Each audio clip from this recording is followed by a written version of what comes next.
Hello students, welcome to our YouTube channel. ஆர்ஆர்பியோடைய assistant loco pilot 2026 எக்ஸாம்க்கான recruitment notification வந்து அஃபிஷியலாக ரிலீஸ் பண்ணிட்டாங்க. மொத்தம் இந்த வருஷம் 11,127 வேகன்சிஸோட ரெக்ரூட்மெண்ட் நோட்டிஃபிகேஷனுங்கிறது வந்திருக்கு. இந்த எக்ஸாம் பற்றின A to Z கம்ப்ளீட் டீட்டெயிலை நாம் இந்த வீடியோவில் பார்க்கலாம். எப்போ அப்ளை பண்ணணும், என்ன எலிஜிபிலிட்டி, என்ன படிக்கணும், எக்ஸாம் ப்ராசஸ் என்ன, ஒவ்வொரு ஸ்டேஜ்லையும் எத்தனை நம்பர் ஆஃப் ஸ்டூடெண்ட்டை செலக்ட் பண்ணி கூட்டிகிட்டு போவாங்க, என்னென்ன ப்ராசஸ் வந்து இருக்குது, இதை பற்றின A to Z எல்லாமே இந்த வீடியோவில் டீட்டெயிலாக நம்ம பார்க்கலாம். இந்த வருஷத்தோட 2026 ரயில்வேயோட ரெக்ரூட்மெண்ட் ப்ராசஸ்ங்கிறது இப்போ ஸ்டார்ட் ஆகிட்டு ஃபர்ஸ்ட் ரெக்ரூட்மெண்ட் நோட்டிஃபிகேஷனாக ALB அசிஸ்டன்ட் லோகோ பைலட்டோட நோட்டிஃபிகேஷனுங்கிறது வந்திருக்கு. ஓகேவா? இந்த டைம் அசிஸ்டன்ட் லோகோ பைலட்டுக்கு 11,127 வேகன்சிங்கிறது இருக்கு. ஒவ்வொரு ஜோனுக்குமே பார்த்தீங்கன்னா எவ்வளோ வேகன்சி இருக்குங்கிறத இந்த சார்ட்ல நமக்கு காமிச்சிருக்காங்க. ஸோ மொத்தமாக பார்த்தீங்கன்னா 11,127 வேகன்சிங்கிறது ஆல் ஓவர் த இந்தியாவுக்கு வந்து இருக்கு. ஓகே, ஒட்டுமொத்த இந்தியாவோட எல்லா ஜோனுக்கும் சேர்த்து. இதுல சென்னைக்கு பாத்தீங்கன்னா, அதாவது தமிழ்நாடுக்கு பாத்தீங்கன்னா உங்களுக்கு டோட்டலா 186 வேகன்சிங்கிறது இருக்கு. இதுல ஜென்ரல் கேட்டகரிக்கு பாத்தீங்கன்னா 93 வேகன்சி, எஸ்சி கேண்டிடேட்டுக்கு பாத்தீங்கன்னா 24 வேகன்சி, எஸ்டி கேண்டிடேட்டுக்கு 14 வேகன்சி, ஓபிசி கேண்டிடேட்டுக்கு 41 வேகன்சி, இடபிள்யூஎஸ் கேண்டிடேட்டுக்கு 14 வேகன்சி, எக்ஸ் சர்வீஸ்மேனுக்கு 19 வேகன்சின்னு டோட்டலா 186 வேகன்சிங்கிறது சென்னை ஜோன், அதாவது சதர்ன் ரயில்வேக்குன்றது இருக்கு. ஓகேவா? ஸோ இந்த டைம் வந்து இருக்கிற வேகன்சியை பார்த்துக்கோங்க. இதை ஃபோக்கஸ் பண்ணி எவ்வளோ மார்க் எடுக்கணுமோ அதை டார்கெட் பண்ணி முழு மூச்சா படிங்க. ஓகேவா? இந்த எக்ஸாமுக்கு அப்ளை பண்ற டேட்டுங்கிறது இன்னைக்கு நைட், அதாவது 15ஆம் தேதி எப்போ ஸ்டார்ட் ஆகுதோ அப்போலேருந்து இந்த எக்ஸாமுக்கு நீங்கள் ஆன்லைன் மூலமாக அப்ளை பண்ணலாம். அப்ளை பண்ணுறதுக்கான கடைசி டேட்டுங்கிறது ஜூன் 14ஆம் தேதி நைட்டு 12 மணி முடிகிறதுக்குள்ளே நீங்கள் இந்த எக்ஸாமுக்கு அப்ளை பண்ணியிருக்கணும். ரயில்வே எக்ஸாமுக்கு எப்படி அப்ளை பண்ணுறதுங்கிற வீடியோ ஆல்ரெடி நம்ம யூடியூப் சேனல் அப்லோட் பண்ணியிருக்கோம். கீழே டிஸ்கிரிப்ஷன்லையும் மேலே ஐகார்ட்லேயும் அந்த வீடியோ நான் ப்ரொவைட் பண்ணுறேன். அந்த வீடியோ எப்படி அப்ளை பண்ணுறதுங்கிற டீட்டெயில் இன்ஃபர்மேஷன் உங்களுக்கு சொல்லும். அந்த வீடியோ பார்த்துட்டு அதுக்கப்புறமா அப்ளைன்றதை பண்ணுங்க. அப்ளை பண்ணுறப்போ இந்த எக்ஸாம் ரிகார்டிங் ஏதாவது டவுட் இருந்தாலோ கீழே டிஸ்கிரிப்ஷனில் நம்மளோட மெயில் ஐடி இருக்குது. நம்மளோட மெயில் ஐடியில் டவுட்டை கேட்டு கிளியர் பண்ணிட்டு, இல்லைனா கமெண்ட் செக்ஷனில் டவுட்டை கேளுங்க. உங்கள் டவுட் கிளியர் ஆனதுக்கப்புறமா எக்ஸாமுக்கு அப்ளைன்றதை பண்ணுங்க. ஓகேவா?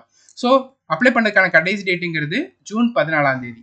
லாஸ்ட் டேட் வரைக்கும் வெயிட் பண்ணாதீங்க. கடைசி நேரங்களில் சர்வர் ரொம்பவே பிஸியாக இருக்கும். அதனால எவ்வளோ சீக்கிரமாக அப்ளை பண்ண முடியுமோ அவ்வளோ சீக்கிரம் அப்ளைன்றதை பண்ணிடுங்க.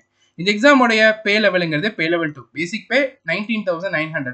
இந்த அசிஸ்டன்ட் லோகோ பைலட்டில் பார்த்தீங்கன்னா நிறைய அலவன்ஸ் இதெல்லாமே உண்டு. ஸோ கிட்டத்தட்ட பார்த்தீங்கன்னா ஒரு 40,000 45,000 மேலேயே உங்களுக்கு இன்ஹேன்ஸ் சேலரியாக கிடைக்கும் அசிஸ்டன்ட் லோகோ பைலட்டில். இப்போ ஒவ்வொரு எலிஜிபிலிட்டியாக பார்த்துடலாம். ஃபர்ஸ்ட் ஏஜ் லிமிட் பார்த்துடலாம். இந்த எக்ஸாமோட ஏஜ் லிமிட்டுங்கிறது 18 to 30 வயசுக்குள்ளே இருக்கணும். ஓகேவா? ஜென்ரல் கேண்டிடேட்டாக இருக்கிறீங்கன்ற general, EWS, OBC, creamy layer இந்த கேட்டகரியில் நீங்கள் வாரீங்கன்னா இந்த தேதிக்கு அப்புறம் பிறந்தவங்களா இருக்கணும். ஓபிசி நான் கிரீமி லேயரா இருக்கீங்கன்னா இந்த தேதிக்கு அப்புறம் பிறந்தவங்களா இருக்கணும். எஸ்சிஎஸ்டி கேண்டிடேட்டா இருக்கீங்கன்னா இந்த தேதிக்கு அப்புறம் பிறந்தவங்களா இருக்கணும். எல்லா கேட்டகரி ஆஸ்பிரண்ட்டும் இந்த தேதிக்கு முன்னாடியும் பிறந்திருக்கணும். ஸோ இந்த டேட்டுக்குள்ள உங்க டேட் ஆஃப் பர்த் வருதுன்னா நீங்க 18 to 30 தான் உங்களுக்கு வயசு இருக்கும். நீங்க இந்த எக்ஸாமுக்கு தாராளமாக எலிஜிபிள். ஓகேவா? ஏஜுங்கிறது உங்களுக்கு இந்த தேதியில தான் கால்குலேட் பண்ணுவாங்க. ஜூலை 1, 2026 இந்த தேதியில உங்க ஏஜ் கால்குலேட் பண்ணுவாங்க. அப்படி கால்குலேட் பண்றப்போ இந்த டேட் ஆஃப் பர்த்துக்குள்ள இருக்கிறவங்க 18 to 30 தான் இருக்கும். நீங்க இந்த எக்ஸாமுக்கு தாராளமா அப்ளை பண்ணலாம். ஆனா ஒரு சிலருக்கு பாத்தீங்கன்னா 18 to 30 இருக்காது இந்த டேட்டை கால்குலேட் பண்றப்போ. அப்படி இருக்கிறவங்க எஸ்சிஎஸ்டி கேண்டிடேட்டா இருக்கீங்கன்னா 5 வருஷம் ஏஜ் ரிலாக்சேஷன் உண்டு. அதாவது இந்த தேதியில ஏஜை கால்குலேட் பண்றப்போ 18 to 35 வயசு இருந்துச்சுன்னா ஏஎல்பி எக்ஸாமுக்கு நீங்க அப்ளை பண்ணலாம். ஓபிசி கேட்டகரியா இருக்கீங்கன்னா 3 வருஷம் ஏஜ் ரிலாக்சேஷன் உண்டு. 18 to 33 வயசுக்குள்ள உங்க ஏஜ் இருக்கு இந்த டேட்ல கால்குலேட் பண்றப்பனா நீங்க இந்த எக்ஸாமுக்கு தாராளமா எலிஜிபிள். இதுதான் ஏஜ் லிமிட். இது ரிகார்டிங் ஏதாவது டவுட் இருந்தா கமெண்ட் செக்ஷன்ல கேட்டு கிளியர் பண்ணிக்கோங்க. இப்போ எஜுகேஷன் பத்தி பார்க்கலாம். இந்த எக்ஸாம்ஸை பொறுத்த வரைக்கும் கிட்டத்தட்ட நிறைய எஜுகேஷன் குவாலிஃபிகேஷன் சாய்ஸஸ் வந்து கொடுத்துருக்காங்க. நீங்க இதில் எதை சாட்டிஸ்ஃபை பண்றீங்களோ நீங்க இந்த எக்ஸாமுக்கு எலிஜிபிள். ஓகேவா? இப்போ எக்ஸாம்பிளுக்கு நீங்க 10th முடிச்சிருக்கீங்க, அதோட சேர்த்து ஐடிஐ இந்த ட்ரேட்ல முடிச்சிருக்கீங்க. Fitter, electrician, instrument mechanic, millwright, maintenance mechanic radio and TV, electronic mechanic motor vehicle, wireman, trade mechanic, amateur, coil winder, mechanic diesel, heat engine, turner, machinist, refrigeration, AC mechanic இதிலலாம் நீங்கள் வந்து ட்ரேடில் வந்து நீங்கள் ஐடிஐ முடிச்சு வச்சுருக்கீங்கன்னா நீங்கள் இந்த எக்ஸாமுக்கு தாராளமாக எலிஜிபிள். அதே இது நீங்க 10th முடிச்சிருந்து மேல சொன்ன ட்ரேட்ஸ்ல அப்ரெண்டிஸ்ஷிப் முடிச்சு வச்சிருக்கீங்கனாலும் இந்த எக்ஸாமுக்கு எலிஜிபிள். இது ரெண்டாவது குவாலிஃபிகேஷன். இதுல ஏதாவது ஒன்று இருக்கணும்.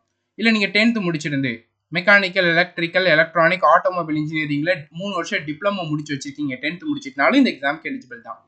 இல்ல நீங்க வந்து மேல சொன்ன இந்த இன்ஜினியரிங்ஸ்ல வந்து நீங்க இன்ஜினியரிங் முடிச்சு வச்சிருக்கீங்க, பிஇ முடிச்சு வச்சிருக்கீங்க அப்படின்னாலும் இந்த எக்ஸாமுக்கு எலிஜிபிள் தான். ஸோ இதில் ஏதாவது ஒரு குவாலிஃபிகேஷனை நீங்கள் சாட்டிஸ்ஃபை பண்ணாலே அசிஸ்டன்ட் லோகோ பைலட் எக்ஸாமுக்கு நீங்கள் எலிஜிபிள் தான். நீங்கள் இந்த எக்ஸாமுக்கு அப்ளை பண்ண முடியும். ஸோ இதில் பார்த்தீங்கன்னா பிடபிள்யூடி கேண்டிடேட்டுக்கு இந்த எக்ஸாம் சூட்டபிள் கிடையாது. ஓகேவா? அடுத்தது மெடிக்கல் பார்த்துலாம். இந்த எக்ஸாமில் பார்த்தீங்கன்னா உங்களுக்கு A1 மெடிக்கல் வந்து ஃபாலோ பண்ணுவாங்க, ரொம்ப ஸ்ட்ரிக்டாக ஃபாலோ பண்ணுவாங்க மெடிக்கல். மெயினாக ஐ தான் எல்லாருமே பார்ப்பீங்க. வித்தவுட் கிளாஸ் 6/6 இருக்கணும் distance. Okay, distance near vision பார்த்தீங்கன்னா வித்தவுட் கிளாஸ் 0.6ங்கிறது இருக்கணும். ஓகேவா? இதில் பார்த்தீங்கன்னா நீங்கள் கிளாஸ் போட்டால் தான் எனக்கு கண்ணு தெரியும், நியராக இருந்தாலும் சரி டிஸ்டன்ஸாக இருந்தாலும் சரி. ஸ்பெக்ஸ் எனக்கு கட்டாயமாக தேவைன்னு சொல்கிறவங்க இந்த எக்ஸாமுக்கு எலிஜிபிள் கிடையாது. ஸ்பெக்ஸ் இல்லாமல் யாருடைய கண்ணு ரொம்ப கிளியராக இருக்கோ, இந்த டிஸ்டன்ஸாக இருக்கட்டும் நியர் விஷனாக இருக்கட்டும் கிளியராக பார்க்க முடியுதோ அவங்க மட்டும்தான் இந்த எக்ஸாமுக்கு அப்ளை பண்ண முடியும். ஓகேவா? அதே நேரத்தில் colour vision, binocular vision, field of vision, night vision, mesopic vision, இந்த டெஸ்ட்டெல்லாம் நீங்கள் பாஸ் பண்ணி ஆகணும். ஓகேவா? இதான் மெடிக்கல். இது ரொம்ப மெயினாக ஐக்கு நீங்கள் கட்டாயமாக பார்ப்பாங்க.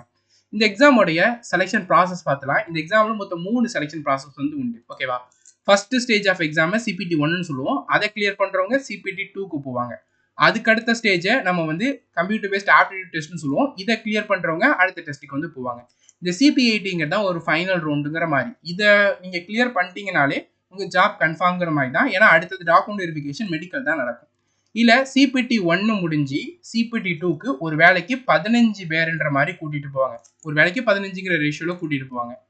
CPT 2 முடிஞ்சு CP80க்கு பார்த்தீங்கன்னா ஒரு வேலைக்கு 8 பேருங்கிற மாதிரி கூட்டிட்டு போவாங்க. CPT-Aக்கு அப்புறமா டாக்குமெண்ட் வெரிஃபிகேஷனுக்கு ஒரு வேலைக்கு ஒருத்தர் கன்ஃபார்ம்ங்கிற மாதிரி தான் கூட்டிட்டு போவாங்க. இதுதான் ரேஷியோவாக இருக்கும் செலெக்ஷன் ப்ராசஸில். இப்போ CPT 1 வந்து பார்த்துலாம். CPT 1 பொறுத்த வரைக்கும் உங்களுக்கு 1 hour எக்ஸாம் நடக்கும். இந்த எக்ஸாம்ஸை நீங்கள் தமிழ்லையும் எழுதிக்கிட முடியும். ஓகேவா? அதர் லாங்குவேஜ்லையும் நீங்கள் எழுதிக்கிட முடியும். மலையாளம், தெலுங்கு, கன்னடாலையும் நீங்கள் இந்த எக்ஸாம் எழுதிக்கிட முடியும். ஸோ CPT 1 பார்த்தீங்கன்னா 1 hour நடக்கும், 75 கொஸ்டின். ஓகேவா? ஒரு கொஸ்டினுக்கு 1 மார்க்குன்னு 25 மார்க் எக்ஸாம் நடக்கும். நெகட்டிவ் மார்க் உண்டு. தப்பான அட்டம்ப்ட்டுக்கு 0.33 மார்க் மைனஸ் ஆகும். இந்த 75 மார்க்கு எந்த சப்ஜெக்ட்லேருந்துலாம் கேட்பாங்கன்னா maths, reasoning and general science. சயின்ஸை பொறுத்த வரைக்கும் ஃபிசிக்ஸ், கெமிஸ்ட்ரி, பயாலஜிலேருந்து கேட்பாங்க. 10th லெவலுக்கு தான் கேட்பாங்க. ஸோ நீங்கள் 10th லெவல் புக்ஸை வச்சு நீங்கள் ப்ரிப்பேர் பண்ணீங்கனாலே ஃபிசிக்ஸ், கெமிஸ்ட்ரி, பயாலஜி, சயின்ஸில் கேட்கக்கூடிய கொஸ்டின் ஆன்சர் பண்ணிட முடியும். ரீசனிங்கை பொறுத்த வரைக்கும் analogy, alphabetical and number reasoning, series, coding and decoding, mathematical operation, blood relation, syllogism, jumbling, Venn diagram, data interpretation, data sufficiency, statement conclusion, decision making, similarities and difference, analytical reasoning, classification, direction and distance, statement argument, statement assumption, இந்த டாபிக்லேருந்து கொஸ்டின்ன்றது கேட்பாங்க. மேக்ஸை பொறுத்த வரைக்கும் number system, BODMAS, decimal, fraction, LCM, HCF, ratio proportion, percentage, mensuration, time under, time speed distance, simple interest compounders, profit and loss, algebra, geometry, trigonometry, elementary statistics ஓட basics, square root, age calculation, calendar, clock, pipe and system, இந்த டாபிக்ல தான் மேக்ஸ்ல கொஸ்டின்ன்றதை கேட்பாங்க. மேக்ஸை பொறுத்த வரைக்கும் நம்மளுடைய யூடியூப் சேனல்ல உங்களுக்கு இந்த டாபிக் எல்லாம் டீச் பண்ணி நான் ஆல்ரெடி அப்லோட் பண்ணியிருக்கேன். பிளேலிஸ்ட் செக்ஷனுக்கு போனீங்கன்னா உங்களுக்கு இந்த கிளாஸஸ் அவைலபிளா இருக்கும். அதை பார்த்துக்கிட்டு ஏல்பியோட PYQs மட்டும் சால்வ் பண்ணி பாருங்க போதும். ஓகேவா? சயின்ஸை பொறுத்த வரைக்கும் 10th லெவலுக்கான புக்ஸ் இருக்கும் தெரியுமா, ஸ்கூல் புக்ஸை, தமிழ்நாடு ஸ்கூல் புக்ஸே சொல்கிறேன். அதை நல்லா நீங்கள் படிச்சுக்கிட்டாலே உங்கள் எக்ஸாமுக்கு ரொம்ப ஹெல்ப்ஃபுல்லானதாக இருக்கும். ஸோ ரீசனிங் முதற்கொண்டு நீங்கள் நம்ம கிளாஸில் ஜாயின் பண்ணி படிச்சுக்கோங்க. உங்கள் எக்ஸாமுக்கு தேவையான இந்த 75 மார்க் எடுக்கிறதுக்கு என்ன தேவையோ அது எல்லாம் கம்ப்ளீட்டாக கவர் ஆயிடும். இது CPT 1 சிலபஸ். CPT 2 பொறுத்த வரைக்கும் உங்களுக்கு அதை வந்து 2 செக்ஷனாக பிரிச்சிருப்பாங்க, பார்ட் A அண்ட் பார்ட் Bங்கிறது. ஸோ ரெண்டுமே சேர்த்து 2.5 மணி நேரம் நடக்கும். டோட்டலாக 175 கொஸ்டினுங்கிற மாதிரி இருக்கும். அதில் பார்ட் A பார்த்தீங்கன்னா 1.5 மணி நேரம் 100 கொஸ்டினுக்கு நடக்கும். பார்ட் B 1 மணி நேரம் 75 கொஸ்டினுக்கு நடக்கும். இதில் ஒரு கொஸ்டினுக்கு 1 மார்க்கு, நெகட்டிவ் மார்க் 0.33 மார்க்குன்னு போகும். இதில் பார்ட் A இருக்குது தெரியுமா, இந்த பார்ட் Aங்கிறது உங்களுக்கு வந்து நீங்கள் ப்ரீவியஸாக படித்த மேக்ஸ், ரீசனிங் சிலபஸே தான் வரும். ஸோ மேக்ஸை பொறுத்த வரைக்கும் சேம் சிலபஸ் தான், ரீசனிங் பொறுத்த வரைக்கும் சேம் சிலபஸ் தான். இதில் பேசிக் சயின்ஸ் இன் இன்ஜினியரிங் இதுலேருந்து கேட்பாங்க. ஸோ பேசிக்காக நீங்கள் டிப்ளமோ, ITI முடிச்சிருக்கீங்கன்றதால அது ரிகார்டிங் கொஸ்டின்ன்ற மாதிரி கேட்பாங்க. இதில் சயின்ஸுக்கு ரீப்ளேஸாக. இதில் பார்த்தீங்கன்னா இதில் part A and part B இருக்கா, இந்த பார்ட் Aல மினிமம் இத்தனை பர்சன்டேஜ் ஆஃப் மார்க்குங்கிற மாதிரி ஸ்கோர் பண்ணி ஆகணும். ஓகேவா? இந்த பார்ட் Aவை மட்டும்தான் மெரிட்டுக்கு கவுண்ட் பண்ணுவாங்க.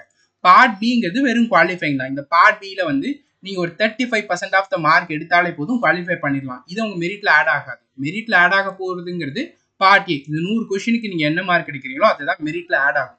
அந்த 75ங்கிறது ஜஸ்ட் ஒரு குவாலிஃபைங் பேப்பர் தான். அதில் 35% மார்க்குக்கு மேலே எடுத்தாலே நீங்கள் உங்களால் குவாலிஃபைன்றதை பண்ணிட முடியும். இது மெரிட்டில் ஆட் ஆகுது. 25-35%ங்கிறப்போ 26.25 மார்க் வரும். ஒரு 27 மார்க் நீங்கள் எடுத்தாலே, 25-27 மார்க் எடுத்தாலே நீங்கள் குவாலிஃபை பண்ணிட முடியும். ஸோ இதுதான் பார்ட் B உடைய குவாலிஃபிகேஷனுங்கிறது.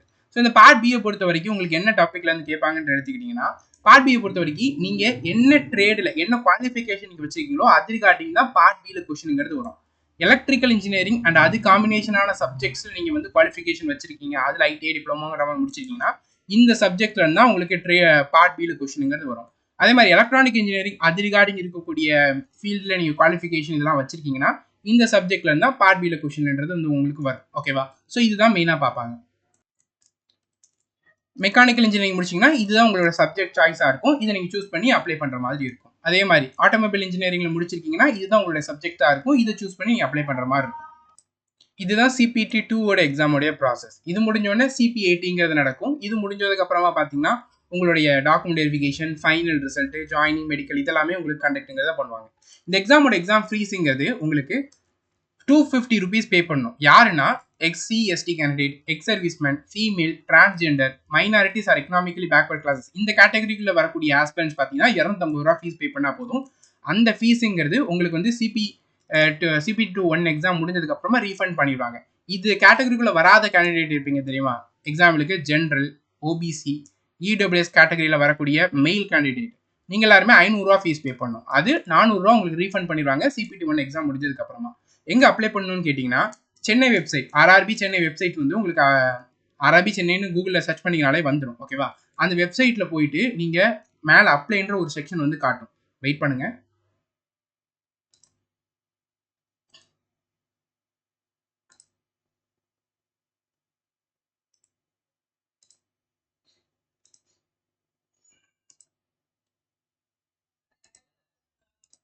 ஸோ இதான் RRB சென்னையோட வெப்சைட். இதில் தான் எல்லா இன்ஃபர்மேஷனும் வரும். ஓகேவா? ஸோ இதில் பார்த்தீங்கன்னா உங்களுக்கு இந்த மாதிரி காட்டும். இதுதான் நமக்கு எல்லா இன்ஃபர்மேஷனும் தரக்கூடிய RRBயோடைய வெப்சைட்ஸ். ஓகேவா? இதில் அப்ளைங்கிற செக்ஷன் வந்து காட்டும். ஓகேவா? இப்போ அப்ளை ஆன்லைன் இதை கிளிக் பண்ணுறோன்னா நம்ம RRBயோடைய அப்ளை பண்ணுற வெப்சைட்டுக்கு போயிடும். இதில் போன உடனே உங்களுக்கு இப்போ புதுசாக நீங்கள் இப்போ தான் RRBக்கே வாரீங்கன்னா ஒரு அக்கௌண்ட் கிரியேட் பண்ணிட்டு தான் எக்ஸாமுக்கு அப்ளை பண்ண முடியும். ஆல்ரெடி நான் அக்கௌண்ட் கிரியேட் பண்ணியிருக்கேன்னா டேரெக்டாக லாகின் கிளிக் பண்ணி உங்களுடைய டீட்டெயில்ஸ்லாம் கொடுத்து லாகின் பண்ணதுக்கப்புறமா டேரெக்டாக இந்த எக்ஸாமுக்கு நீங்கள் அப்ளை பண்ணிட முடியும்.